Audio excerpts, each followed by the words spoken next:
Hello, fellow Galactic listeners. I'm Aaron Julian, and this is WSTR Galactic Public Access, a Star Wars podcast.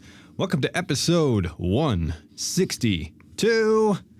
Today, we have a returning segment, Imperial Inspection. Yes, we're taking it off the shelf, we're dusting it, and we're going with a deep dive into R2 and C-3PO. Who is with me today? Miss Heather Allred. I'm here. Hey, everybody. I like that we're live streaming. I can wave again, and people understand it. Yeah, for podcast listeners, we're streaming again on YouTube every Monday night, 8:30-ish Central Standard Time. Ish. Which means something new to everybody now that daylight savings is in effect.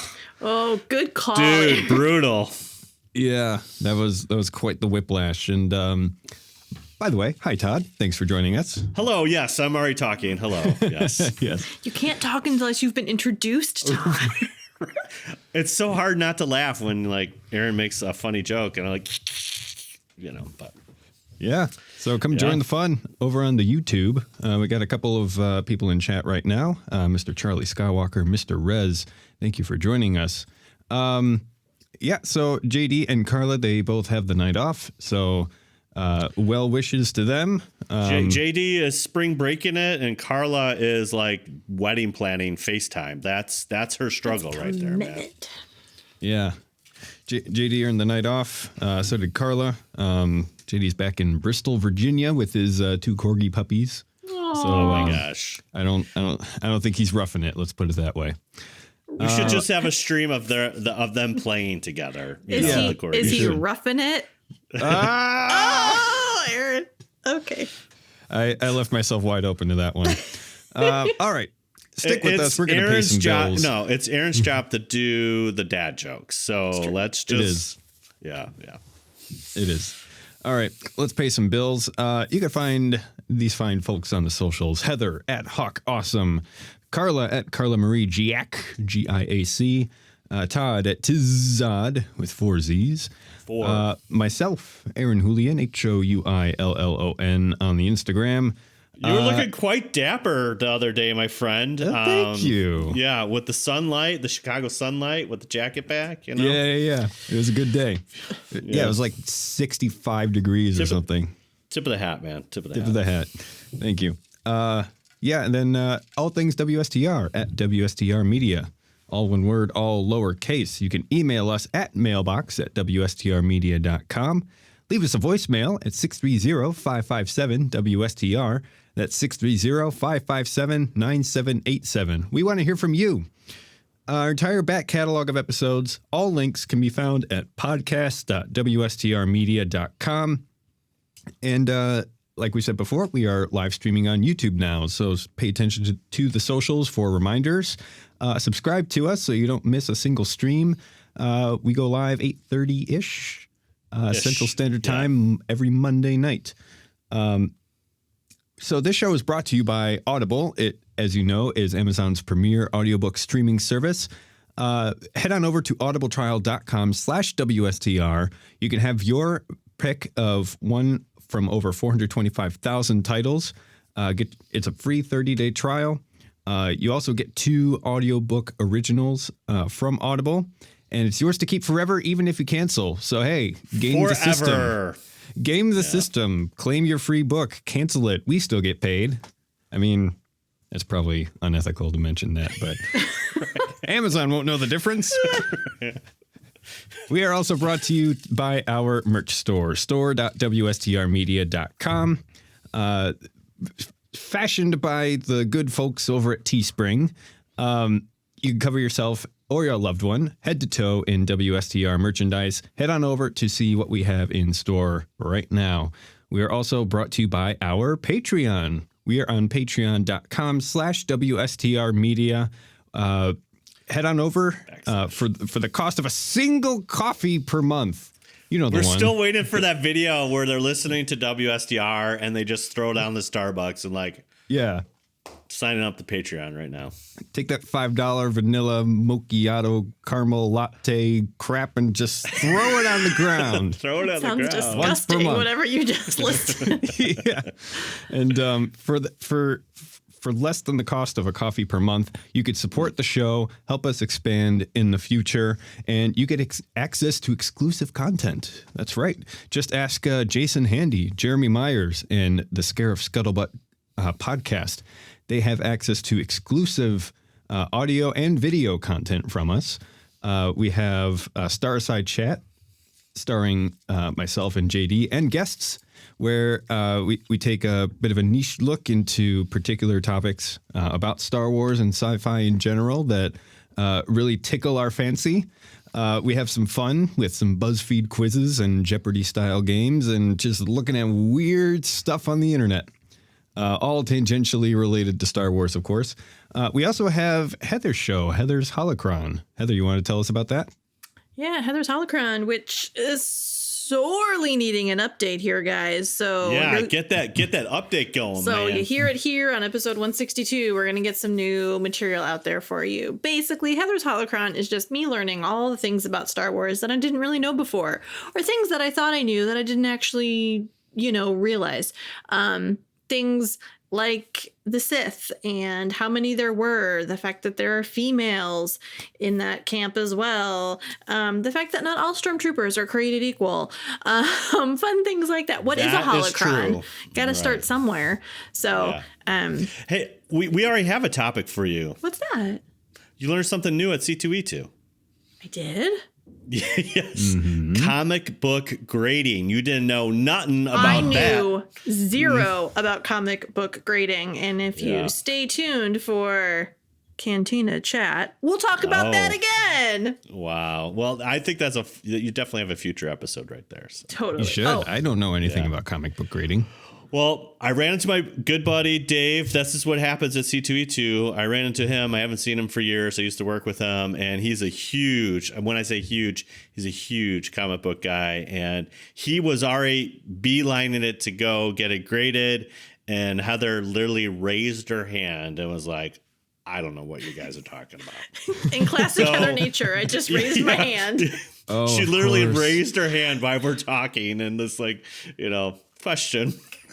So we had a little debrief. We had nothing could be better than talking about comics at C2E2 and talking about grading. And he was going through all the stuff. And so she had some questions. And so he's going to help her out with Bruce's comics. It's going to be a good thing. But she Friday, 10 a.m. is learning about comics. I mean, that's what happens, So, but yeah. Well, there you go. If you support us on Patreon, you'll be able to hear that. And that's right. We're talking about Patreon. all the other adventures in Heather's discovery of Star Wars over at the Heather's Holocron. Yeah, we also for keeping us on point there, Aaron. Appreciate that. That's my job. Yeah. We also have an exclusive Discord community for you to join. Get instant access to ourselves and any updates and exclusive giveaways. Ooh. All that and more over at patreon.com/WSTR Media. All right, bills are paid. Heather, let's tease that news. News. All right, I have four. I don't know where that came from. I have 4 exciting tidbits for you guys tonight. I have Who's the Girl? I have Goose. Is that you? That's 2. I have. Is that a wrap? That could be a sandwich. No, it's a trap. Yeah. What? No, yeah. And then to me, she is royalty.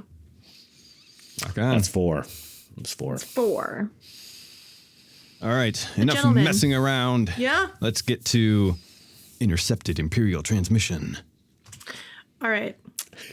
Last week, Aaron sent out the alarm. We need ratings. No one responded to our stress call. I put out a challenge to everybody, and I'm not blaming anyone. No, there's no guilt to be had. But I said, hey, I just want to find out what happens. Let's just see what happens. If everybody just on one episode just left like an iTunes review, it's just Jetta exploding, but it's all iTunes reviews. And single reactor. I just want to see, do we get a call from iTunes saying, something weird's happening with your episode. Like, does it just like go soaring to the top of the charts or just disappear Right. into? I wanted to know what happened. Right. And nothing. It's like we sent Not a it out one. to the whole galaxy and no one responded. Yeah. We need a Lando and a Chewie ASAP here. Yeah. Perhaps help is on the way. Yes. But we did get some iTunes we reviews did. We have back in some. February. So let me read these. So we've got from Tom and Michelle, stated, fantastic Star Wars content. We love this show. It's fun, it's informative, and it's just a good listen. The crew do a terrific job of discussing all things Star Wars from a lot of different angles in a highly entertaining way. We can't recommend the show enough. Check them out and subscribe. And Tom and Michelle are from, I can't read my screen, Hyperion Adventures Podcast. Hey. Hey! Fellow podcaster. Thank you so much. That's very kind words for you to share with us. Yes.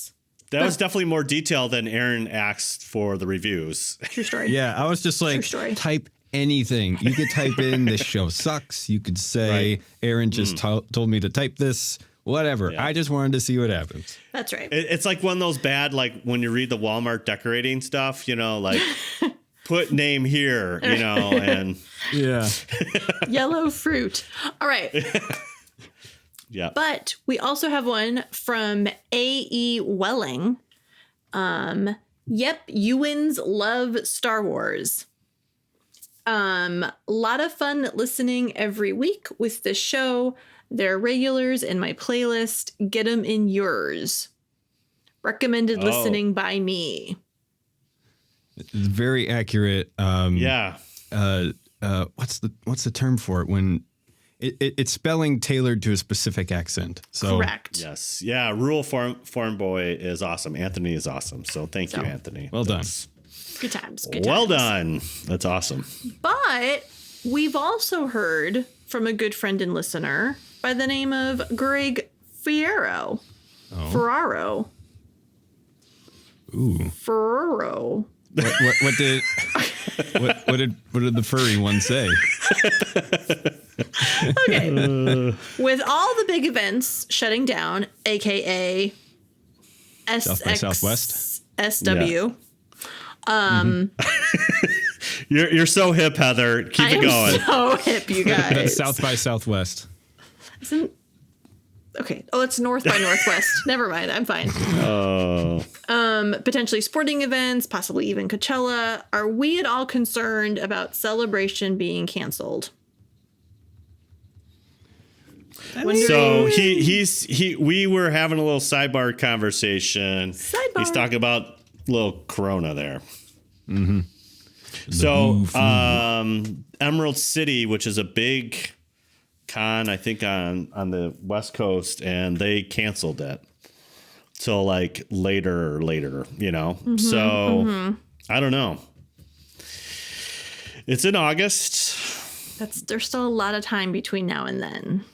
But I think everyone's getting a little, you know, antsy, especially. I mean, there's a lot of logistics. There's all kinds of logistics. You have celebrities, you have panels, you have the venue, you have all the hotel, all the income that's coming in for these shows. And Yep. you want to you want to be strategic on, you know, are you risking everybody's health and risking, you know, that kind of thing. And I don't know, man. I mean, we got a little time, but if it was April, like as in Chicago last year, I don't think it would happen. Yeah. It's not an easy decision anyway, just because like they put down deposits on all that stuff and they're not getting that back. And so it would be horrible to lose a ton of money. It'd be more horrible to have a ton of people sick that otherwise wouldn't be. So yeah, by August, we could all be laughing about this. We could also all be coughing about this. So we shall see. But yeah, it's a legitimate concern.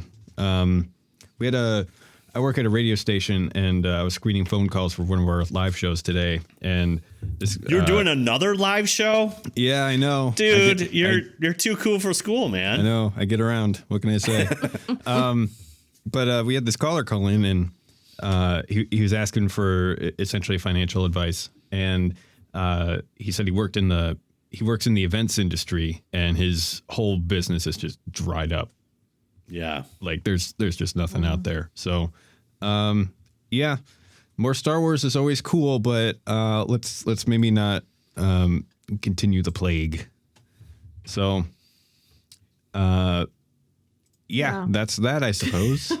Any other thoughts? I mean, I just don't want to. I think of like CDC, and I automatically think like Walking Dead and zombies. So, yeah, I mean, it's serious. I don't want to, these are real people's lives. I just, I feel like with C2E2, I mean, there's a lot of people there.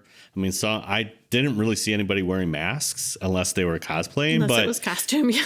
Right. But I mean, that was, that was a little bit before things started escalating, and anything can happen. So I think you just got to play it safe, and you want to make sure you have a fun event. The other thing that you don't want is that you have the show and like half the people show up, and that's almost as bad as not having the show at all. Cause you could, if you reschedule far enough in advance, you could still make up that money, but if you have the event and not a lot of people show up, then it's your sponsorships, all that kind of stuff. Just it's not good for the industry. So someone in chat said, if you want to stay safe, just use the TK uniform. You'll be fine. Done. It's good except for blasters. Yep. Yeah. All right. So that's intercepted Imperial transmission. Yes. Let's move on quickly to the Twitter trash compactor. All right. Every week we run in those polls on the old Twitter. So this week is no exception. We have this question. When you go to your quotes, air quotes, thank you, Heather, Comic-Con, what do you most look forward to? Comments are welcomed. I will do JD, hashtag Star Wars, hashtag Wednesday Wisdom, hashtag C2E2, hashtag C2E2 2020. You got to keep on the trends there. Okay, here's our four choices. Panels, celebrities, cosplay, and then merchandising merch. All right, ladies first. Heather, out of these four choices, what would you have voted or did vote? I did indeed vote. Okay. And I will vote again. What? And that is cosplay. Ooh. It's the thing, I'm always most excited about. Yeah, you double dipped this year. Mm-hmm. You're both Lady Loki and a Jawa. Yeah, buddy. Soon you're going to be one of those cosplayer where you're like Friday, Saturday, Sunday, Monday, Tuesday. These are all my little outfits. These are all my things. I know. I'm still pretty far behind Carla, but I'll get there. Right Carla, no joke. She got 8 approved, man. She ain't no player, man. But yeah, so that's what I voted for and what I will continue to vote for. Aaron. Man. It does say comments welcome, so if you need to go rogue. Yeah. Panels is always a tricky one because some years it seems like they just knock it out of the park and there's a ton of super interesting panels. Other times it's just like the equivalent of like panel public access TV. Let's put it that way. Hey. Not naming any names here, but right. So, yeah, I'll say panels. Okay. Because it's not like the other options aren't good, but usually there's like one or two things where I'm like, man, I really I can't miss that. So that would be it for me. Yeah. Totes. Mr. Todd. Mr. Aaron.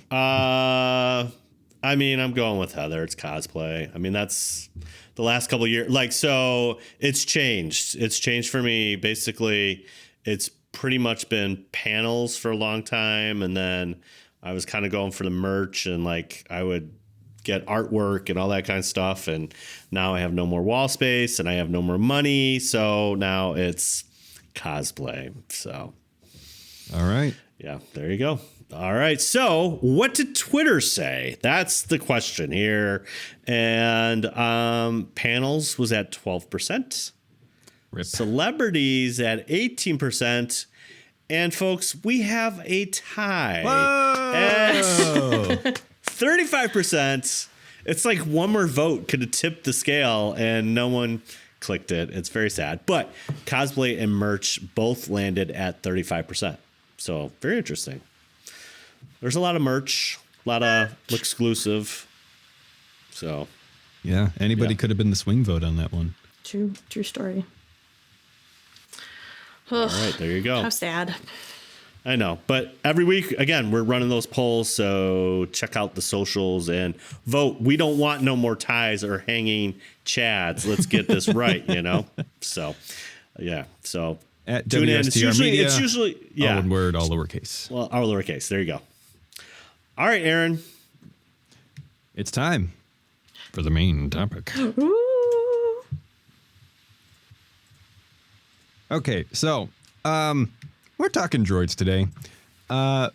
Actually, two specific droids, R2D2 and C-3PO.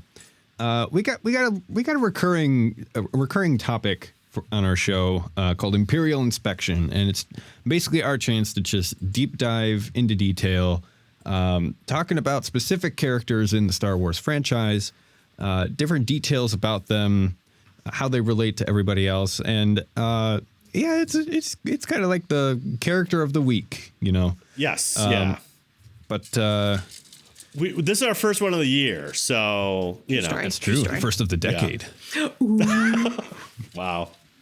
What a way to ring no it pressure. in, but with R2 and C-3PO. So first up, let's just jump right into it with R2D2.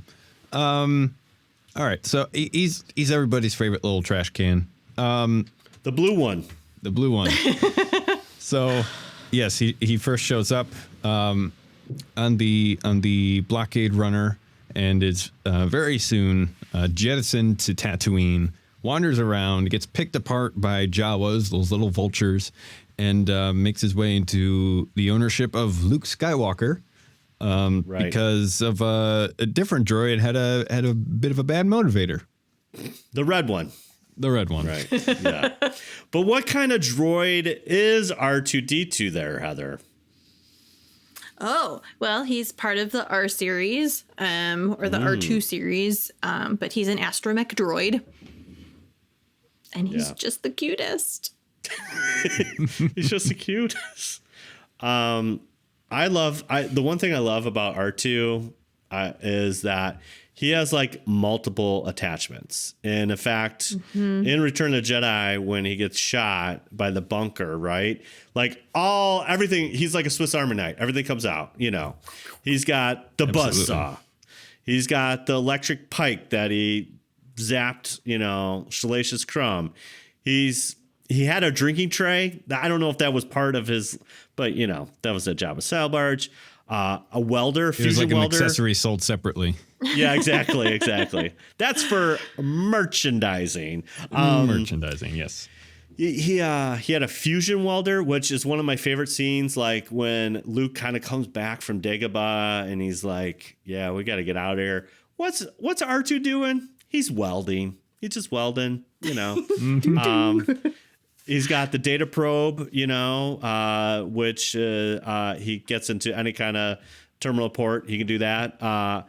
He's a power recharger, kind of like somewhat gonk droid, but you know, whatever. He's got rocket boosters, which are new to the prequels. He could have used that in Dagobah, but maybe they were dysfunctioning, you know. Clogged up with swamp. Swamp. Well, he had the monster just spit him out, so he really didn't need jetpack, you know. That's true. The very infamous hollow projector, you know, he had some carbon scoring, and all of a sudden a beautiful lady appeared, you know. He's got treads, obviously. He's got a third leg, boom, for extra traction. And here, according to Wikipedia, it's a Mark IV locomotion system. Whoa. I don't know what that means. Sounds pretty cool. Oh, he also has like a periscope. Mm-hmm. Dagobah Swamp. A little radar dish. Yep. For, tracking life forms. A secret panel for a lightsaber. That was just... That's an important one. That's ejector. important one. Empire Strikes Back. Smoke screen. That's a handy little droid. Yeah, he's got it all. All right, Heather, you are our resident droid expert. Yeah. Why do you love R2 so much? So can I share a fun R2D2 story with you guys? We're on the subject. Yes, you can. What? No. Yeah. Of course you can. So I was watching the probably A New Hope, as I'm guessing what the film was. May have been Empire. I don't really remember. But I'm watching it with Bruce. And I'm commenting on how adorable little R2 is. And I guess the way that I asked it, or the wording that I used, Bruce turns to me and he's like, "You do know there's a person inside the droid, right?" I said, "What?" "Yeah, there's a person in the droid." And I'm like, "No, there's not. It's a droid." And then he, corrected me and showed me the reality of it all. And well, it's a half seas. So it's fine. It's all good. But it was a fun little moment that Bruce and I had. Right. That's almost as like, why in the Clone Wars, why do the clones all look the same, Heather? You know what, Todd? That was a fun moment too. Yeah, all these guys look the same.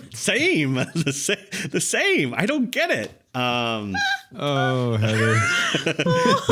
This is why we have Heather's holocron. This is true why we have Heather's holocron on Patreon. That's another one. That's another one for you. Clones. Why they all look the same?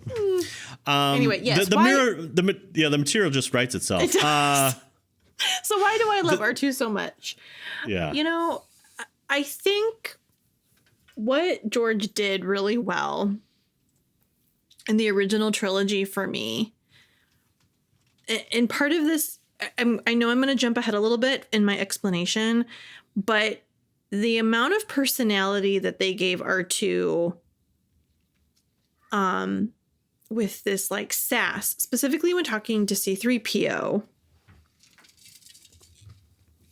you can't help but be like, oh, what kind of language is this droid using? Like, get out of my way, dude. Like, I got an important business. That he just didn't need anybody, and, droids are meant to, serve, the humans and whatever and that kind of thing. But he just really took care of everything. And he knew his little mission and he wasn't going to let anybody stop him. The fact that, he talks this other, our unit, our red friend, into basically being like, you need to do this, like he had the smarts about him to get that figured out. I just think it was also really impressive. One of the other parts that really made me fall in love with R2 is when Luke is at Yoda's place and it's raining and he's outside and he lifts his little tractor legs like on his tippy toes to look inside. And in that moment I was like, he's just like a little puppy that wants to like hang out with his people. Yeah. Well, he's also thinking, Yoda, dude, we were tight back in the day and you're leaving me outside in the rain, bro. What up? Yeah. I just, I think it was one of my favorite moments then, which I know this is controversial, but in The Last Jedi that made my heart sing was when R2 and Luke are reunited and R2's giving him all this flack, and he replays the Leia message and Luke's like, cheap shot. And I'm like, that's R2. He's like, I don't have time to put up with your crap. I got a mission. This is how it works. Yeah. I think that's what I really like about little R2 is he's like, I don't care. This is my job. So don't mess with me. Yeah. He's got that independence. Yeah. And stubbornness about him. Yeah. It's really likable and also really infuriating at the same time. Yeah. Yeah, bucket of grease or whatever C-3PO calls them. I mean, do you think that's what sets R2 apart from the other droids, is that even though his primary is flying ships, the assist flying ships, he really is kind of independent, you know? I think so. Aaron, I think you're about to say something. Yeah, well, he's unusual among droids because he's not had the routine memory wipes that droids typically have. So for those who don't know, when a droid in Star Wars is serving somebody for a long period of time, they routinely get memory wipes because over time they tended to form their own personality, and then they get their own free will about wanting to do things, and then they're no longer a useful droid. And so they get their mind wiped, get back to slate one, and they're able to go about their day. Well, R2D2 is one of the few droids that we know about, at least, who has never had a full mind wipe. Spoiler alert for Episode 9, C-3PO does, but he gets his memory back, so it doesn't really count. That's a whole nother ball of wax. But yeah, R2 he keeps dodging it. He keeps refusing to get his mind wiped. 3PO got his mind wiped at the end of Episode 3, didn't he? Correct. Yeah, so that's twice. And so he develops this really strong personality, and Luke notices it when he first buys him, but of course doesn't wipe it. And right, yeah, he's gonna go to Anchorhead. He's going to Anchorhead. Yeah. He just escapes, and they have to go find him. So yeah, that kind of individuality, and you see this problem too with the clones in the Clone Wars, is like, how do they stand out as individuals? And R2, he's able to have his own kind of goals and schedule and demands and wants and needs, and right. C-3PO is just kind of along for the ride, and he's an individual as well, but R2 is very clear about what he wants, and you can either respect that and go along with it, or get out of the way. And or he pushes them onto like a droid factory. Just get out of my way. I got things to do. Yeah. Do you think R2 is our first rebel? How do you mean? He's set to do one thing, but he decides to have some individuality, and that therefore he rebels against the system he's actually programmed to do. Yeah, that could be a way. Well, I'm just thinking, like, do you mean like ideological rebel? Right. Or, a member of the Rebel Alliance? Because when does the rebellion actually begin? And, is R2 a part of that? Or is he kind of like a trailblazer for the rebellion, where he kind of fits the model before it even begins? Yeah. I think it's, to me, I posed the question, so I'm going to answer my own question. I have the right answer. Right. I'll tell you the right answer. I think it's ideological. I think it's like he's a trailblazer. He's setting his, and through the story, he's showing like, hey, I don't have to always follow protocol, and I get to, first of all, he saved, the reason he's the last astromech on the Naboo starship, and because he did that, Rick Oley, the play-by-play guy, is like, oh, the little droid did it, and so he fixed and got Queen Amidala out of there, and and that kind of started his path. And then he was, he was dead set on his mission for Obi-Wan, and no one could tell him differently, and he knew that he had to get those plans to Obi-Wan, and that was his mission. And he didn't stop for nothing, and I just feel like he's been loyal. Like you see that in the Clone Wars. He, helps Yoda out. He helps Anakin out. I mean, he's there, he's there for everybody, really, not just the Skywalkers, but for a lot of other characters in the galaxy. So, yeah, he's very much the yin to C-3PO's yang. Hey, C-3PO! Yeah, where C-3PO, wants everything according to protocol, by the book. Let's just sit and wait and think and plan this out. R2D2's like, nope, let's just go after it. We'll make it up as we go. Mm-hmm. I think it brings up an interesting question of loyalty and how would you define that? I think C-3PO, I know we're jumping ahead a little bit too, even, like you just said, Aaron, it's, by the book and this is how it is. And he's our new master. And, so there's loyalty based on, A, B, C, D, 1, 2, 3, duck, duck, duck, where R2's loyalty is very much the people around him and kind of the mission that they have. So the more that I've been thinking about it, I'm kind of like, Todd, no, maybe he was like kind of the first rebel because he rebelled against being a normal droid. He didn't get his memory wiped. He kind of just did what R2 wanted to do. It's R2's way or the highway. I ain't a part of your system, man. Right. And he's like, I'm going to shut down because my boss, my buddy Luke, I'm shutting down and I'm going to grab all the data. Yeah, I'm going to grab all this data, and find Luke myself by shutting down, like what droid does that, it's like right. R2, So C-3PO, Goldenrod. Yes. Goldenrod.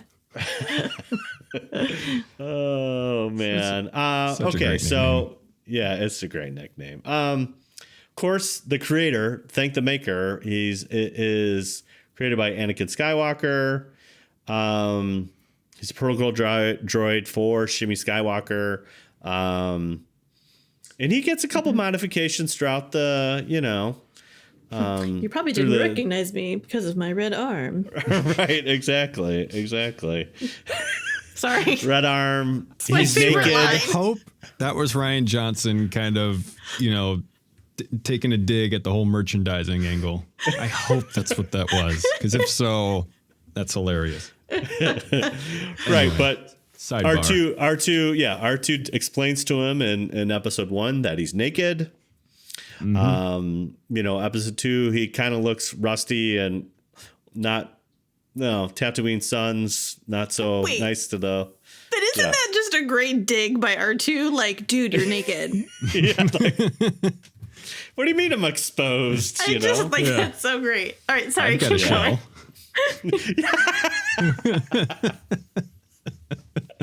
Where's yours? That. Oh man. So we get to see him upgraded. He gets a little bit more defined, obviously, in Revenge of the Sith, because now he's serving a senator. So you got that going on. And then he gets and he's kind of nasty in Tatooine, but then like at the end with the ceremony, dude, he got shiny. Mm-hmm. But what do we think about C-3PO? Are very much worrywart in the Star Wars galaxy. Yeah, he really is. He's kind of the conscience of the group in a lot of ways. Like, maybe we shouldn't do this. Maybe this is a bad idea. Guys, let's stop and think. Yeah. And I think, any group of heroes kind of needs that once in a while. Especially because, maybe, charging straight long into an asteroid field isn't that great an idea. and our heroes almost get killed over it. So it's not like he's wrong, but you know, he can't be the only energy in the group. And so, do you think 3PO is like us if we were in Star Wars? Say again? I was gonna say, do you think 3PO is us if we were in Star Wars? Because sometimes I feel like like the 3PO, audience. Yeah, the audience. Yeah. I was thinking he's a really great character for explaining things to us. Yes. So kind of on that same vein, you know, are you sure you should be doing that? Because this ship isn't designed to do the thing that all the people in the audience know that ship's not supposed to do that. So I'm going to question it to allow the hero to be like, I don't care. I'm going to do it anyway. That's what's going to make it amazing.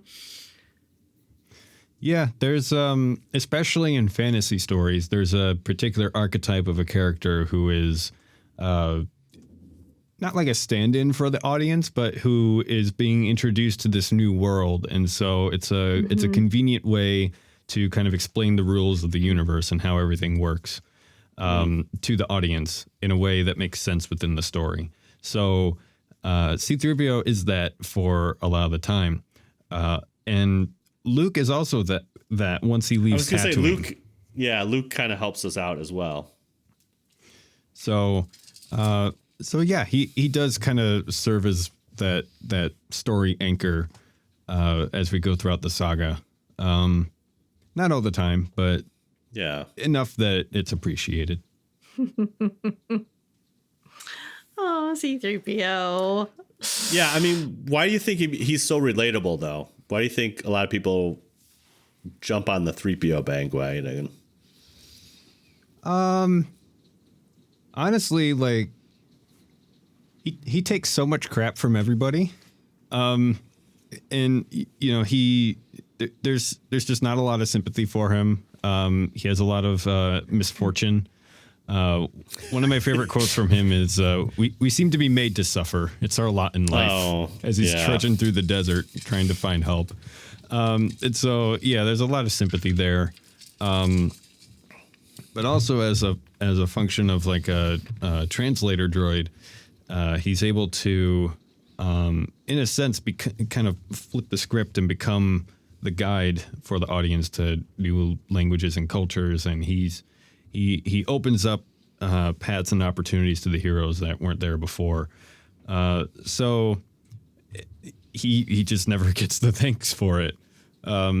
He's kind of the boring glue that, along with R2, helps keep the group of heroes together at any time. Yeah. I think. Did I just cut somebody off? I'm really sorry. No. It's sort of like math is a horrible subject, but if you have a good math teacher, it makes the subject better. Yeah. I feel like what makes C-3PO amazing and really relatable is Anthony Daniels. Mm-hmm. I think what he brought to 3PO is where the relatable kind of comes in. I think he understood, I'm a protocol droid and I follow rules, but I'm also here to be entertaining. And I bring that up because I have so many other friends who are like, he drives me up a wall. I cannot stand him. And I'm like, but that's the point. You shouldn't like him, but you do. Mm-hmm. He's, you know, and I think that's what Anthony brings to it. In my opinion, because then when you put 3PO and R2 together. Yeah, it's the perfect odd couple. It is. It's the odd couple. And I think that's what's so funny is R2's like, okay, well, I'm going to go anyway. And 3PO's like, okay, well, I'll go with you.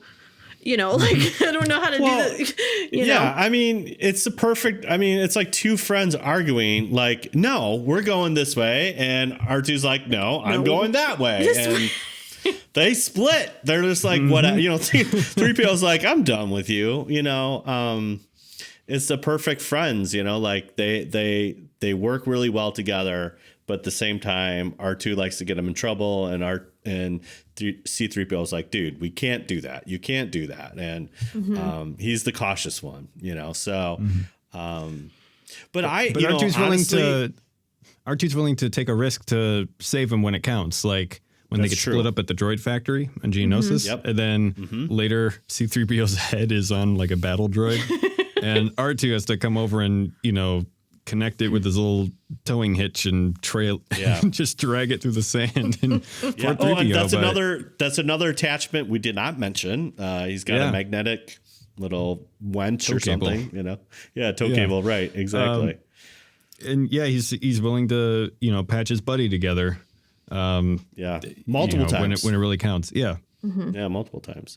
I was gonna say he, to your point, Heather, like he is pretty annoying, but C-3PO in The Rise of Skywalker was a mic dropper. He was telling all the right jokes, all the right time. I mean, it was perfectly, everything was set up perfectly for C-3PO. I thought he was absolutely hilarious. And even in the trailer, before we knew anything happened, I'm like, I don't like this guy, but I'm already crying when he's like, taking my one last look at my friends. I'm like, oh, don't say that, C-3PO. Yeah, I don't like you. I like the blue one better. I don't like you. And I'm still, so there's an enduring quality. And like you said, Heather, I think Anthony Daniels brought it, all 9 films and everything else. He's always brought that to that character. So, yeah, I think they're great. Yeah. Okay. So would the success of Star Wars be where it is without these 2 droids?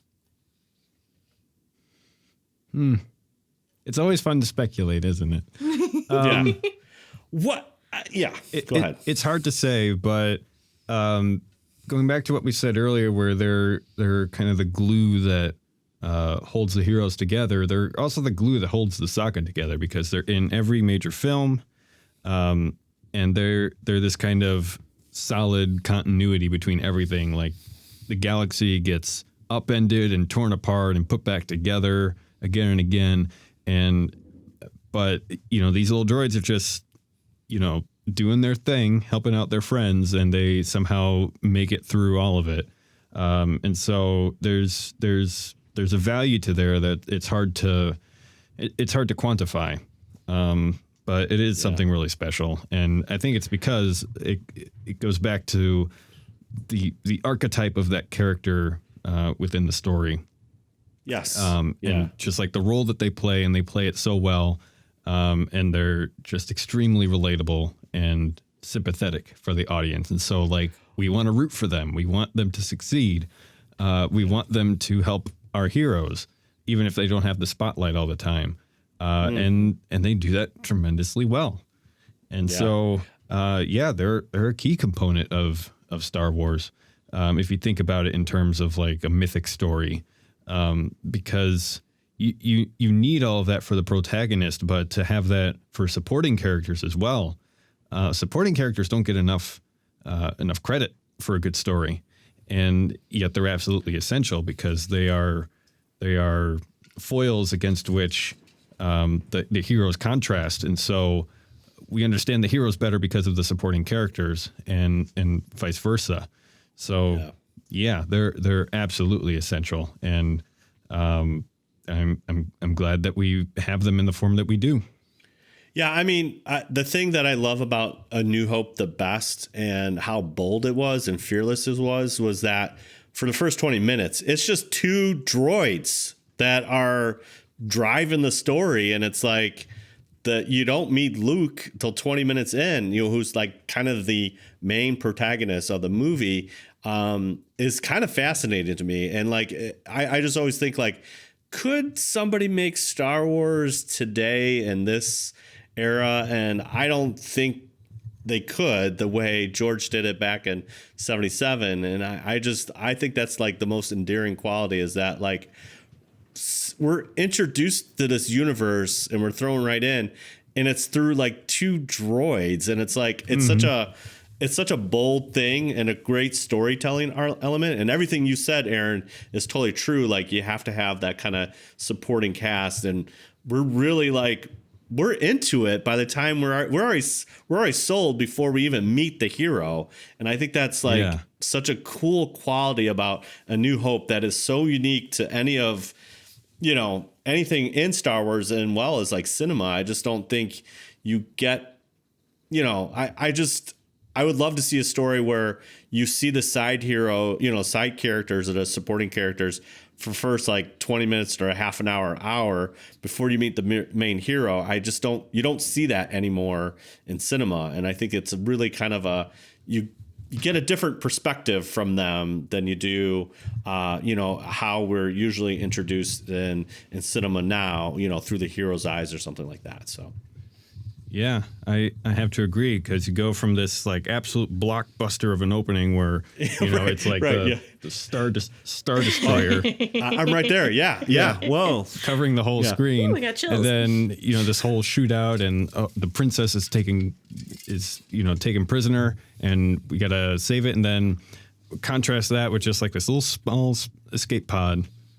Yeah, with our two droid heroes. Let's just pause right there. The Imperial officer could have blown it up and Star Wars would have done, but he's like, there's no life forms on that. And I think that's kind of a cool point of everything about Star Wars. Like and you see this throughout. This is, you know, a big theme. Like, do droids' lives matter? And, you know, L3 was a big one, and Solo, you know, like, but they do matter, and they matter to the story because without R2, the plans don't get to Obi-Wan, blah, blah, blah. You know, like, we know the story, but I mean, there is significance even though they're designed to do something different, you know? And I think that's what I was getting to earlier. I feel like R2 is that kind of classic rebel, you know, so.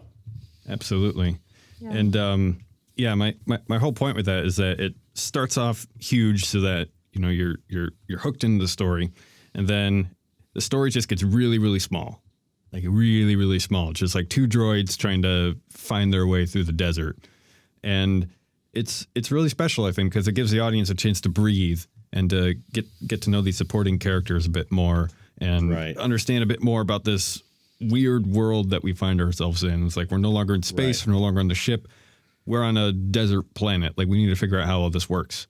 So then we meet the Jawas and... Yeah. Well, and I think too, the other thing that we find out too in A New Hope, like, we kind of like them. We really like them. We're getting into them, you know, and then they get to the bar and they're like, no droids. We don't serve their kind here. And you're like, wait, hey, these are my buddies. Yeah. Oh, those are my buddies, you know? So I think that's kind of cool. You know, again, it has, you get a bigger picture of the world, meaning like, I don't, you know, we're only dealing with organics. I don't like droids. And, you know, then you see the flip side of that where, you know, especially like in the prequels where the battle droids they're dumb and stupid, but they also are killers, you know, and they're set to do one thing. And, you know, you look at like Mandalorian now where you have IG-11, who's this killer, you know, assassin droid doing his thing, and he wants to self-destruct because he doesn't want to, you know, anybody to take him. But then he gets repurposed and he has a different thing, and you're like, you fall in love with him, and then he sacrificed himself for the crew, and you're just like, I love droids, I love them, you know. And so I think that's another classic kind of thing where we feel for these droids, and they actually bring out very human qualities and bring out other, you know, they show the humans how to act more human in some respects. And I think that's a very cool quality in Star Wars. That's where I was gonna go. I think that's what George did beautifully, which then the remaining part of the films has just carried on, is that they've given droids feelings without being obvious feelings. I think they've allowed droids to become human and have a personality and have a purpose and be loved by, you know, other people in the cast, the humans, if you will, or the creatures or whatever. You know, the fact that, you know, Chewbacca carries 3PO, you know, there's on his back, like, that's a real thing. And I love that you can see, quote unquote, the discrimination, you know, is a real thing. And so they've it's almost though they were able to tell the story of good and evil and us and them, you know, more than just the light side and the dark side, but that there's all of these intricacies, you know, we see in Solo with the Wookiees, you know, doing all the hard work and the labor, and Chewie wanting to save them. And there's just all these different layers. And I think the droids are great pieces of that storytelling. The other piece that I really wanted to talk about real quickly, and then I can get off my droid soapbox. Okay. Is I mean, I know that we've mentioned a few times that R2's memory's never been wiped, but, you know, these droids have been around forever, you know, which obviously we don't know in the prequels or in the original trilogy, excuse me. And then we see them reemerge in the prequels and all these other pieces. But to me, would the success of Star Wars be the same? No, because I think the fact that you understandably know that R2 has eons and eons of knowledge in him. I mean, he's an important little droid. And it's sort of, to me, when I saw BB-8 meet R2 for the first time in at the very, very end of Force Awakens, when he's like, dude, wake up, come on.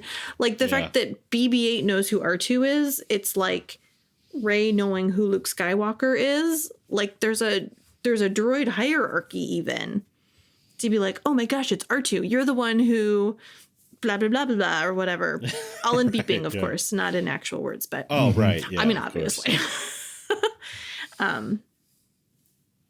But yeah, which I think is why BB-8 became so successful, is because of the lovable likableness of R2 having that strong personality, that when BB-8 came and he did his little, you know, flame thumbs up, we all we got it. Like, we get it. Yeah. This is how they interact with us.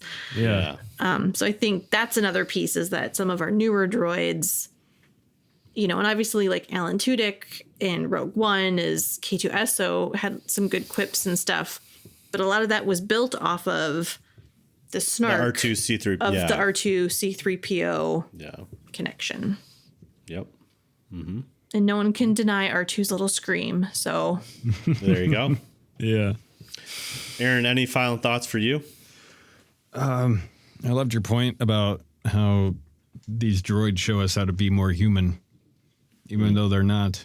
It's a very science fiction thing, even though technically this is a space fantasy. It's a very science fiction thing. Yeah, I wanted to say how Star Trek of you. Right, exactly. You know, you think of characters like Data, how they have all these weird eccentricities and limitations based on being a droid, but it's precisely because of those that we can understand ourselves better. Yeah. And that's a deep cut, # deep cut right there. Yeah. Man. Yeah. So, the Star Wars saga would be far less rich without these two droids. Yeah. Yeah. Yeah. I would just, I think my final thought too, is I kind of want to bring in like a biblical reference where you have the body of Christ, right? And so everyone has different functions in that, you know, in the church, and we all play different roles in that. And you see that play out too in a team, right? And R2 and C-3PO, although by many outsiders are worthless or just droids or are replaceable, you know, they play an integral part in not only our hero's journey, but also like in a bigger picture, like the Rebel Alliance or Resistance or whatever you want to call it, you know, and you see that kind of play out, you know, and then that they copy that in BB-8 and Chopper and K2 and, you know, DO and all these other droids that L3, all these other main kind of droids that help the protagonists out or help the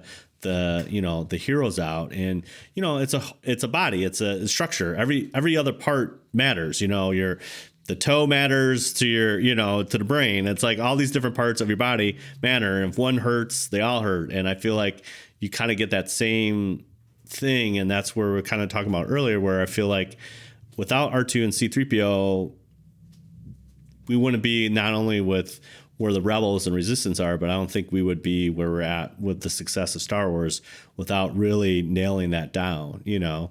And I think to me, that's awesome and fascinating that happened and the way it happened and how that story's been told. And I think that speaks volumes to R2D2 and C-3PO. Absolutely. All right. Well, I think All it's right, about that there you time. go. Imperial inspection. Yes, that's a wrap on that. I think it's about time for our news of the week. All right. Well, let me go ahead and kick that off, gentlemen. So we have our first news item coming from Forbes.com with the headline that simply reads, Disney Plus is missing the obvious. It needs a Star Wars Rey Skywalker series. Interesting. Interesting indeed. So basically, Disney is determined to make TV the future of Star Wars. No big surprise. The Mandalorian's been a huge success. But what that means is there's like a lot of prequel things, right? Between that and Clone Wars, there's, you know, then the Cassian series that's still potentially coming, our beloved Obi-Wan series that we're all just waiting for. And then, of course, we've had all the news with High Republic, blah, blah, blah. But we better have droids in High Republic, you know. So all of that to say, the article goes on to state, I think Disney has become way, way too afraid of the future and the Skywalker saga after the end of the new trilogy. If you watch The Force Awakens, Last Jedi, Rise of Skywalker, it becomes pretty clear that it's one thing, the origin story for Rey. Heather would say it's also the origin story for Kylo Ren, but that's not what the news article said. By the time we reach the end, she's saved the galaxy. It's a journey of a new Jedi. She's got a new lightsaber. The world is her oyster, or whatever they eat, you know, in the Star Wars. In a galaxy far, far away. In the galaxy far, far away. So the end of The Rise of Skywalker feels like the beginning of a journey rather than a final one. So without reading the rest of the article, gentlemen, what are your thoughts on this? We've wrapped up the Skywalker saga. Lots of prequel action happening. We've kind of got an origin story. Disney Plus, yes or no to a Rey series? Do you really want my thoughts on this? I was going to say, and Aaron has this really wonderful smile on his face. Remember, we don't want a too long episode here. Yeah. Everybody's entitled to their opinion, of course. It seems like the author of this article, I would agree with him that it seems like a lot of the saga felt like an origin story for Rey, and that it really wasn't so much about her than by like wrapping up a lot of story threads that were begun earlier in the saga. And she's kind of like the catalyst for it, but you know, she doesn't really change all that much herself. And so there is room, there is room for her to grow and become her own thing. But I don't think that's really the point of her character. I think the point of her character is for Disney to have a mascot that kind of like this hero figure that their fans, particularly kids, can identify with and kind of project themselves onto, and by nature of that, be led through this entire other story that they have. I think if they were to try to make their own series with Rey, I just don't think there's really that much to go on, like her as a character. So I don't really think Disney needs to, nor I don't think they're very interested in. So that's my take on it. I dig it. Yeah, I can dig that too. I would say, I mean, I know it's kind of cliche, but a young Rey series would be a lot more interesting in how she survived on Jakku than post Rise of Skywalker. you just get in trouble. I think you get in trouble if you go kind of post. And so if you have that kind of little before Jakku, they, although she's not really leaving the planet, but there could still be a lot there if you're going to tell a story. But I kind of get what he's, the article's saying, but they could, but I feel like, from an acting perspective too, like they've been so invested in the last couple of years that, for the main trilogy, all the actors involved, they all need a break. You know what I'm saying? So like trying to strike again, it's like, dude, I just finished this and I need to, take a break creatively too as well. So yeah. I think that's kind of where I would say you almost have to let it die a little bit and then it could come back, and obviously Disney Plus is a great platform for those kind of smaller, tighter stories that could be told, especially with the new trilogy characters, so. I'll just end that news segment with a Teen Leia series.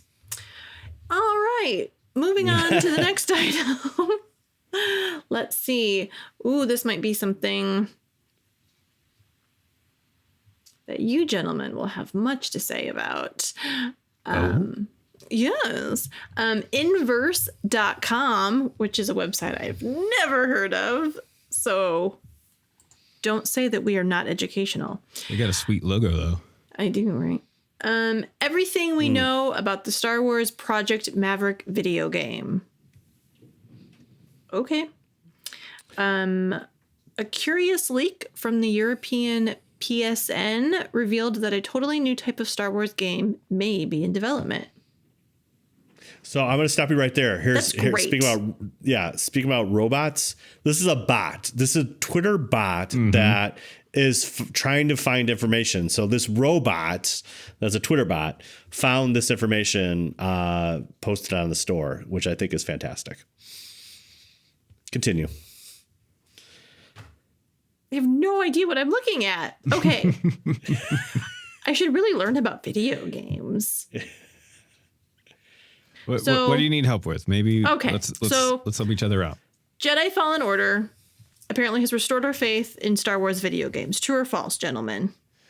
True. I guess I'll find out soon. Okay, once great. Payday arrives. But yes.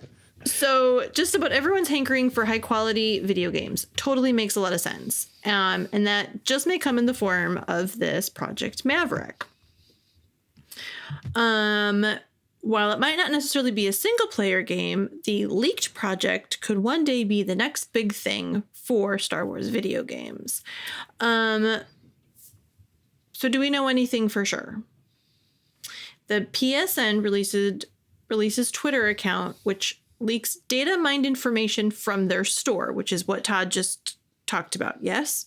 Mm-hmm. Correct. So they shared some teaser images from the Project Maverick. And the tweet refers to a game simply as Maverick, but it may be the same game hinted in February 2020 from the Kotaku report. How am I doing, guys? Claiming, Kotaku, yeah, good, that works too. I'm so out of my element right now, friends. You're good. In the world of Star Wars. So yeah, basically that Electronic Arts was developing a Fallen Order sequel and a smaller, more unusual project at EA Motive. So the teaser image shows a single Imperial Star Destroyer and a small squadron of X-Wing fighters on a fiery planet reminiscent of Mustafar. So since the leak, all traces have been scrubbed, but the internet has a very good memory. The internet does not forget. It does not forget. Like so, R2D2. That you never wiped. So basically, there's little concrete information. So we're looking at a mid-2021 release date. Let's see.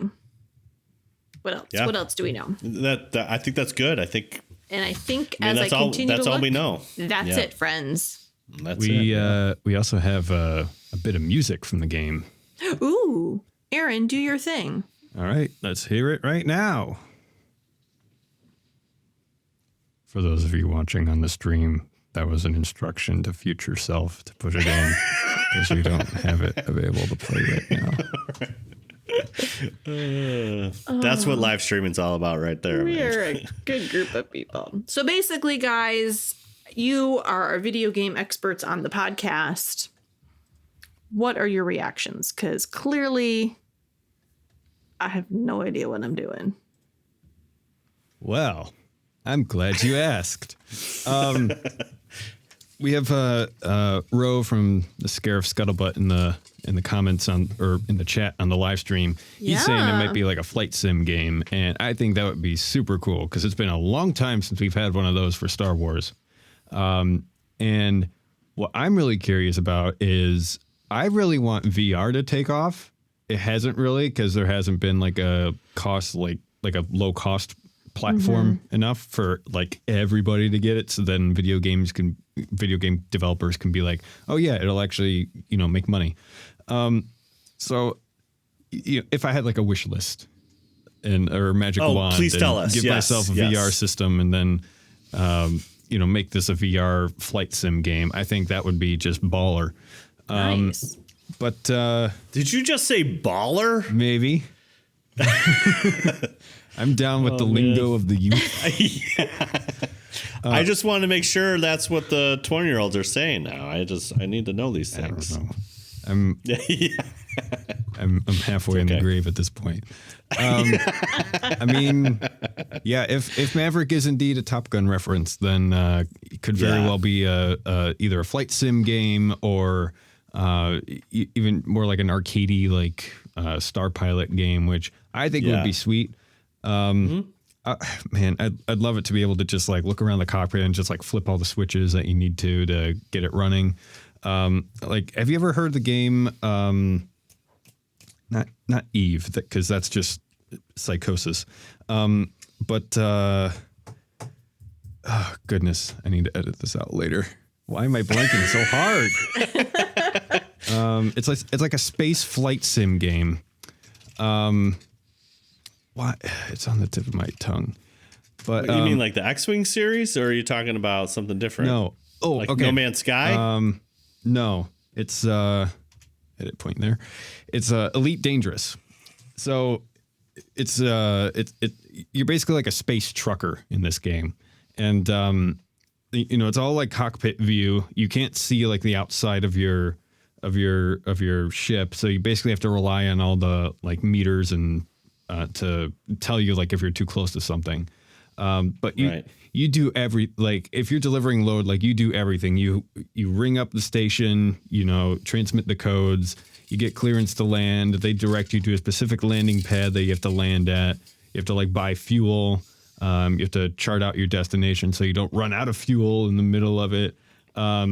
But it's oddly like really therapeutic and relaxing. And I like having to like manually do a lot of the stuff that other games, they would just do for you automatically. So that'd be pretty sweet if we got that in Maverick, where it's like, oh, your coolant is leaking like you can either try to like manually bypass or like get your R2 unit to do it, but your R2 unit can only do one thing at a time. So it's like, oh, you got to divert power over here, and then they're blasting at you. That'd be sweet. Okay, there you go. I mean, I was a big fan of the X-Wing series. I think that would be very cool. Or something like a light flight sim, kind of like Star Fox or something like that would be. Yes. All right, with me. All right, Heather, what else we got? Okay. So we have an article from screenrant.com. I'm going to change it up a little bit. I'm going to just read something to you. After arriving in early November last year on Disney Plus, The Mandalorian became a quick fan favorite. Clearly, we can thank our favorite blockbuster filmmaker, Jon Favreau, for the creative juices that is The Mandalorian. And of course, the child that we all more commonly known as Baby Yoda. So why do I bring this up? Well, it's because our good dear friend Gina Carano shared a set photo of season Dose, that's season 2, of The Mandalorian. So Screen Rant basically says the second season of Disney Plus' beloved Star Wars series, The Mandalorian, has officially wrapped, and the series star Gina Carano shares a new set photo. So for those who follow Gina on her Twitter, she posted herself sitting on what I can only assume is the entryway onto the Mando's ship. You know, it's cropped. You can't, you just make things up. It sounds good like that. She states, that's a wrap on season 2. I absolutely love this work and the people in it. Hashtag storytelling. Hashtag The Mandalorian. JD's rubbing off on all of us, man. I know. Listen, if you don't read all of it, is it even worth it? That rapscallion. Oh, that's great. Well, we all know that we don't, maybe not all know. Okay, spoiler alert. We end season 1 with Mando and the dear beloved baby Yoda heading off, and Gina and what's his face, who I completely have forgotten. Pedro Pascal? No.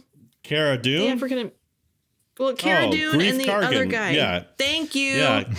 Carl Weathers. Apollo Creed. I was trying to think of Carl's name, not his character name, and it wasn't going well. It's fine. That's all right. The world is still turning. It's fine. They go off, and so things are separated. So season 2 will explain Cara Dune's character, Cara Dune coming back. So, yeah, I mean, I'm not going to read the whole article to you. That would be boring. But gentlemen, are we excited for season 2 coming in the fall? Yeah. So Aaron, you remember when we went to the movie theater and saw Mandalorian in the theater? Uh-huh.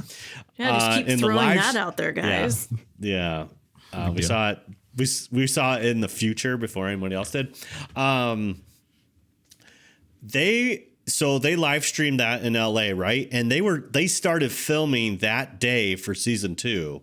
Yeah. Right. And that was in, what was that? November. That was like November. Mm-hmm.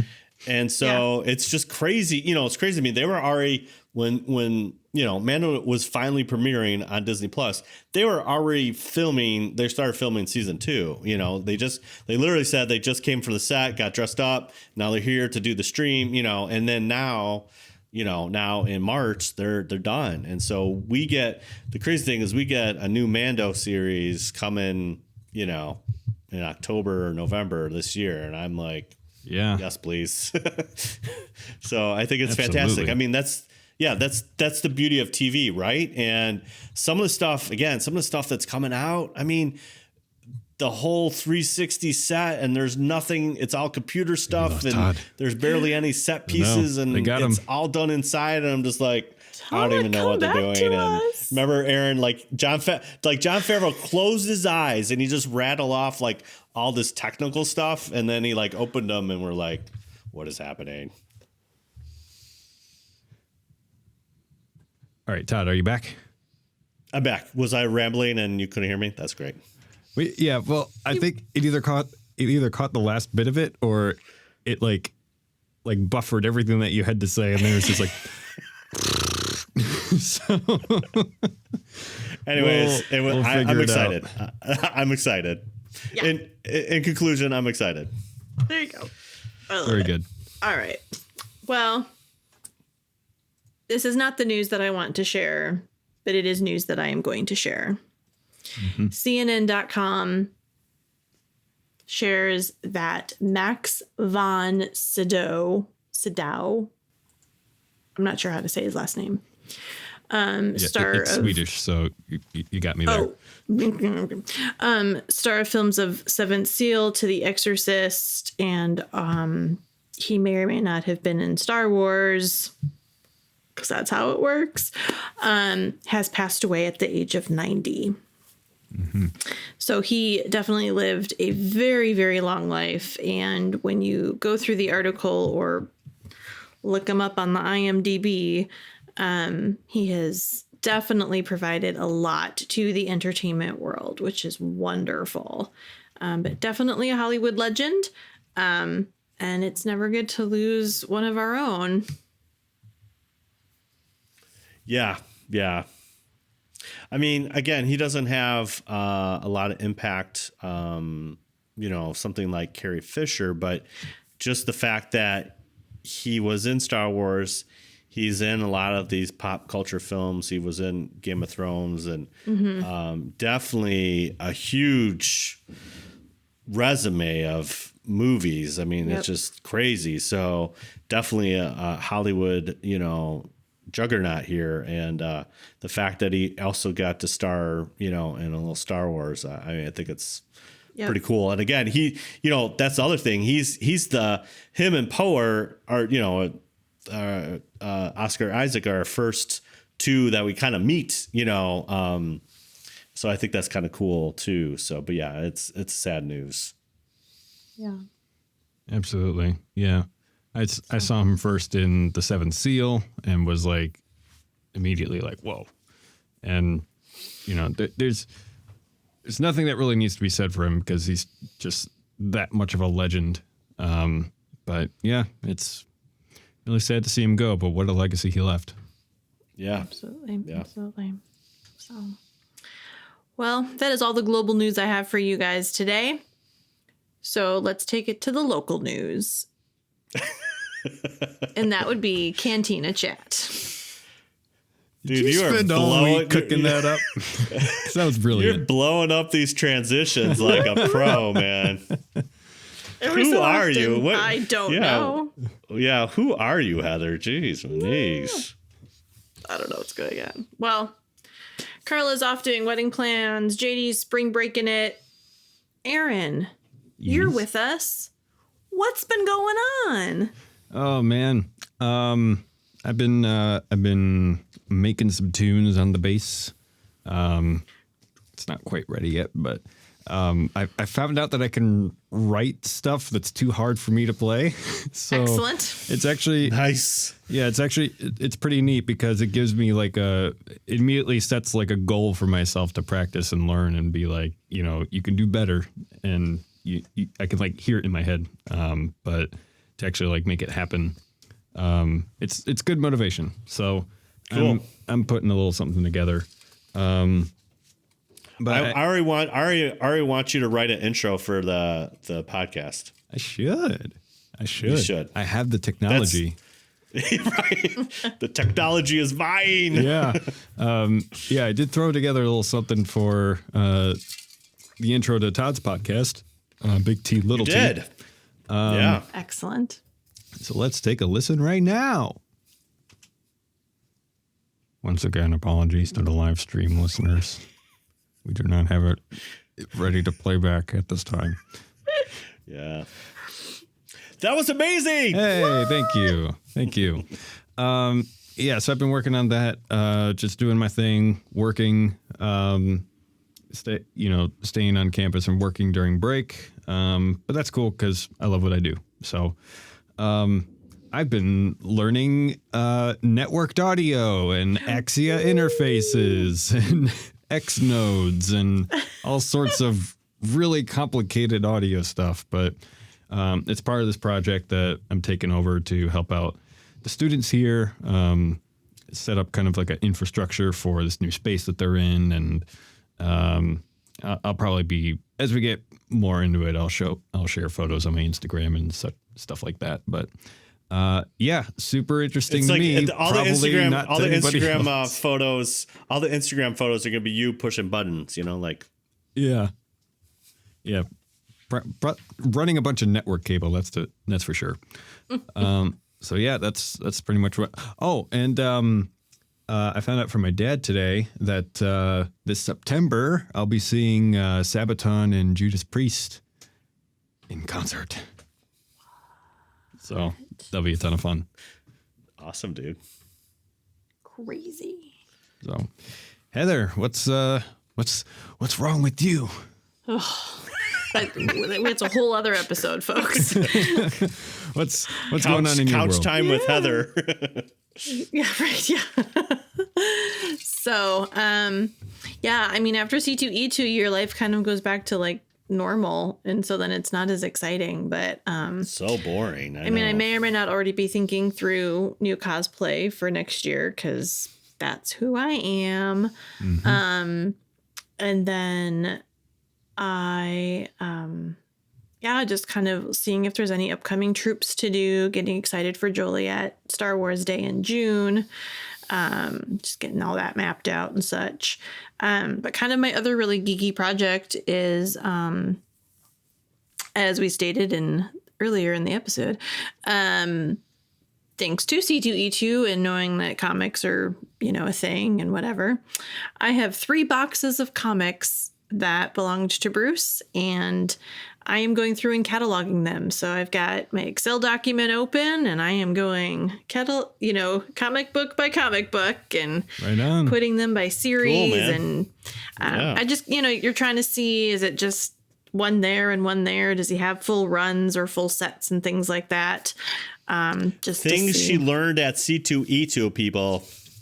It's crazy. I'm gonna play the girl card for like 30 seconds. And while I understand that this is what they do, these scantily clad women, it's just a thing. I mean, I get that is how the artist drew it, and it's it's whatever. And the battle armor apparently is there. I don't know, but I just feel like, yeah, there's a certain demographic. True. Yeah. And it's hard. I understand what you're saying. They're not like really bad, but every so often I'm just like, I don't feel like your midriff needs to show to fight the battle, but maybe it does. I don't know. I don't know. Yeah. I know nothing negative against Bruce. It's just the way that comics can be, but I'm just kind of like that. But yeah, so otherwise it's been kind of just getting back into the grind. That's not true. Did you just remember something? I did. And I don't remember if I shared it last week or not. So I'm going to share it now. It's a reshare if it is. It's no big deal. So I just sent money to this person who's helping me get the shell of a mouse droid printed. Whoa. Yeah, I knew about that. I knew about that last week, but I may have mentioned that at C2. Yeah. Yeah. Yeah. So, wow, you're getting a mouse droid. I'm going to build it. So I've got, I'm part of a Facebook group chat thing, and there's a bunch of us and that are being part of like this group build thing. And so they're, like, oh yeah, we should, once all the shells are printed, we should do, group builds at my place, because I've got the space. And I'm just like, what has happened to me? You didn't think you'd get this deep 2 years ago. Here, let me just come on and talk about the female perspective. And here I am. Well, we're proud of you. You get in all those groups. You get in all those groups, Oh my gosh. Anyway, that's all I have. Todd. Yeah, I don't know if I could top that. I mean, you just blew it gangbusters out. Okay, guys, we were nominated for some awards. What? Yes. So what? You didn't tell us. Yeah, Andy and Josh from the Holo Chronicles podcast had their first award show last night. They live streamed it, did the green screen, did all this crazy, amazing stuff. It was hilarious. They did I think they pulled from some 1979 Oscars, and they kept on pointing to George, and George was a tough nut to crack, but very well done. Kudos to them. They literally made their own awards and they sent them out to the winners. But yeah, it was super fun. But our 2 awards, we were nominated for Best Retweeter. And then thanks, Todd. You're welcome. And best on another person's show. So they were a guest on our show, and they were a guest on a couple other shows. And so they left it to Twitter to vote for that. Unfortunately, we lost to Pete Fletzer around the galaxy. So he took it. They took it. But it's because they kind of, yeah, I know. So we were close, guys. Oh, wait, I can respond to that. Hold on. Where you seem disappointed but happy at the same time. Yeah. Exactly. Golf claps. So it was super fun. I think it was very well done. And so tip the hat to Andy and Josh and stuff like that. But they did a great job. So that's great. So yeah, I was listening to the live stream and interacting with them when they were doing that. So it's a lot of fun.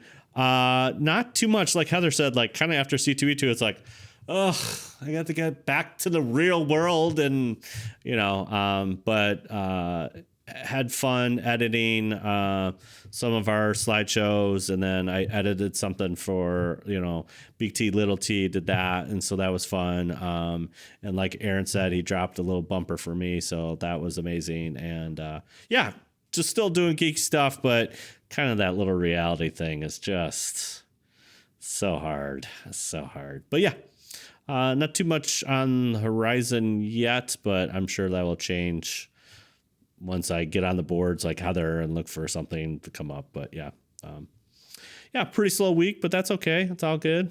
Every day Star Wars here, man. So right on. There you go. All right. Well, this has been a very fun and full episode. So let's wrap it up. Let's wrap it up. Thank you again for listening to another episode of WSTR Galactic Public Access. Please check out the social media. We are WSTR Media. That is one word, and it's all lowercase. And we always want to hear from you. You are definitely part of this podcast. So comment, tweet. You can rate us on the Apple Podcast. If you give us a 5-star rating, we might throw some swag at you. So just let us know. Literally in your face. And maybe we'll throw in a little extra if you literally write down, Aaron told me to do this. I don't know, because that would just be funny. Otherwise, shoot us an email at mailbox@wstrmedia.com. Be sure to leave us a voicemail at 630-557-WSTR, which is 630-557-9787. And we'll play your voicemail on an upcoming podcast. You could be famous. You could just join the show too. That's kind of what Carla did. So it's kind of true. Yeah, it worked out for her. Right. Exactly. Oh man. Well, if you need to know anything about us, you go to podcast.wstrmedia.com. That's going to link you everywhere, get you out the whole back catalog of episodes, get caught up in a weekend, that kind of thing. We of course have merch because we're cool like that. So store.wstrmedia.com and get a shirt or a coffee mug or whatever you need. Please check us out on patreon.com/WSTR Media. This is how you're going to get bonus content. This is how you're going to keep me accountable for continuing to learn about Star Wars. Because clearly I don't know everything. But what I do know, I love. That's right. So be sure to check that out. We've got a couple different levels there. So whether it's just that small cup of coffee or your entire lunch budget, whatever you feel you can give, we'll take it. So next week is episode 163. Yeah, we're going to talk about Star Wars because that's what we do. Well, JD's going to be back. JD will be back, so maybe what we previously teased will become a thing. See, this is what happens when we tease stuff on the podcast. It's like, okay, we're going to talk about philosophies of the Force. Here we go. And then Aaron's like, JD's on leaving town. I'm like, yeah, he skipped town on us. He skipped town. Took the first freighter out and he's gone, man, to the Outer Rim. So I'm just saying. But we'll blame him. That's fine. There we go. So, wait a minute. We're not done. We have a contest. A contest, you say? We do. So, you may or may not know about Twitter. It's a happening place. I heard about it. It's also kind of a dark hole, depending on what you follow and don't follow on Twitter. Well, Todd, you are our resident Twitter representative here. It's true. I do all the Twitters. All the Twitter things. So talk to me. All the Instagrams, all the Facebooks. Talk to me about how popular we are. How many followers do we have? Okay. Well, we're currently at 3,312 as of this recording. It could drop right now. It could go up. You never know. That is Twitter for you, right? Mm-hmm. But we have a goal, people. And what's that goal there, Heather? So our goal is to get to 3,500 by May the 4th. Wow. That's like just shy of 2 months away. Yeah. I think we can do it. I think so too. Yeah. But it's up to you, listener at home. Make it happen. Oh, man. So if you are not following us on Twitter, please do so. If you know someone who's on Twitter but isn't following us, help them. And if you're not on Twitter, get onto Twitter. And just follow us. And That's just follow us. Yeah, then leave for your own health. But change your icon from an egg to, I don't even know if they do the egg anymore. I don't know. Just make sure that you're not like some Twitter bot or Russian bot or something. Right. So, but it's a contest, right? Yes. Contest. So if we hit 35 by May 4th, something exciting's going to happen. Yeah. We're giving away. It's true. Something. Yeah. Something valuable. What? Yeah. Well, we're not going to tease that now. We have to build some momentum. Totally. You know, maybe when we get closer. Yeah, this is a little seed drop. Right. Exactly. Like Got to plant the seed. All right. Water it. Cool. Excellent. Cool. We could do it. Go us. All right. Yeah. All right. There you go. We did it. Challenge accepted. All right, gentlemen, are we ready? We are. Yeah. Let's do this. Now. This is podcasting. Hashtag droids lives matter.